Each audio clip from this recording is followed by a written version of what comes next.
जी, तो आपकी मोहब्बतें www.facebook.com/सुनो पाकिस्तान पे करते हैं जी शामिल जल्दी से। और बताती चलूँ आपको कि जितने ज़्यादा मैसेजेस होंगे आपके बहुत ज़्यादा लेंदी नहीं, लेकिन कम कम कम कम लिख के आप ज़्यादा नंबर ऑफ़ मैसेजेस में अगर मुझे भेजेंगे तो ज़्यादा चांसेस होंगे कि मैं आपका नाम शामिल कर सकूं और इस तरह मुझे भी दिक्कत नहीं होगी पढ़ने में। जी, प्रेम राशि कहते हैं, हेलो माय स्वीटो आर्चर रिस्कमाली, कैसी हैं आप? पहले तो आप मुझे ज़रा हिसाब देना कि इतने दिन हो गए आपने मेरा मैसेज शामिल ही नहीं किया, क्या बात है? अपने प्रेम से नाराज़ हैं आप?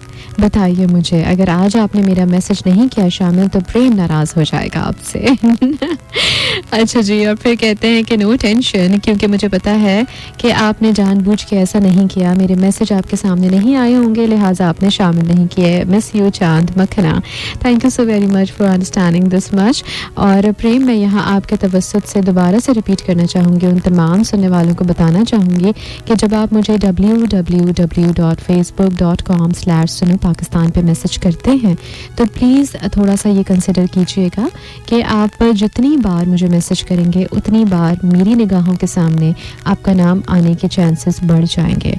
आप मुझे जब जब स्टिकर्स भेजते हैं उस वक्त भी मैं आपका नाम शामिल करती हूँ कि जी मैंने इस का जो है नाम का स्टिकर अभी देखा है, और मैं डेफिनेटली मैसेज तो करती हूँ शामिल जब मेरी निगाहों के सामने आता है। बट अगर आप अभी आपने इतना बड़ा पैराग्राफ मुझे भेजा, अगर आप ये इसको डिवाइड कर देते, दो दो लाइंस भेज देते ना, तो अगर एक मिस भी हो जाता स्क्रॉल करते हुए, शफल हो जाता, तो दूसरा मैसेज शायद आ जाता मेरे सामने। So this is the tactics.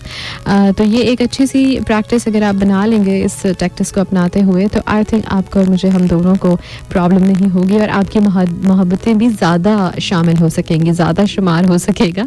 और जब बहुत ज़्यादा मैसेजेस कमेंट्स होते हैं www.facebook.com/सुनो पाकिस्तान पे, तो मुझे बेहद खुशी होती है कि हमारे सुनो के पेज पे सबसे ज़्यादा जो कमेंट्स होते हैं वो दिल के अफसाने की महफिल का जो हमारी तस्वीर होती है, पोस्ट होती है, उस पे होते हैं।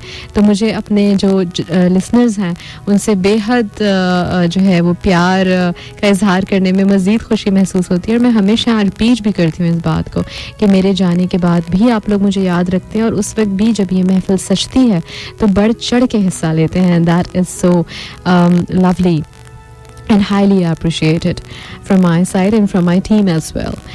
जी, फिज़ा तारिक का कहना है, hello my glittery flakes and winter snow, oh so cute little rainbow my Kit Kat, रेशम सी नाजुक तितली रानी, कहाँ से आप आई हैं? तेज़ हवा में अटखेलियाँ करती, फूलों का रस पीते पीते, मीठे मीठे गीत गुनगुनाते, रंग बरंगे पंख फैलाते, दिल में जब आप हमारे उतरती हैं, चांद सी महफिल आप सजाती हैं। रेशम सी नाजुक तितली रानी, कहाँ से आप आई हैं? आप हैं एक शहजादी, पाकिस्तान से आप आई हैं, miss you every time. Thank you ji, it is really very very beautifully written. और आपने बहुत ही प्यार से, बहुत प्यारे से वर्ड्स की सिलेक्शन करते हुए, बहुत मीठे से अंदाज में यहाँ पर मैसेज अपना जो है वो लिखा, मुझ तक पहुँचा। बहुत शुक्रिया फ़िज़ा। और आपकी तबीयत कैसी है अब? आई होप कि you are doing better and I hope कि आप जल्दी से, बहुत ही जल्दी रिकवर कर जाएँ और पहले की तरह उछलती कूदती हुई नज़र आएँ इंशाल्लाह। जी, सरदार वाजिद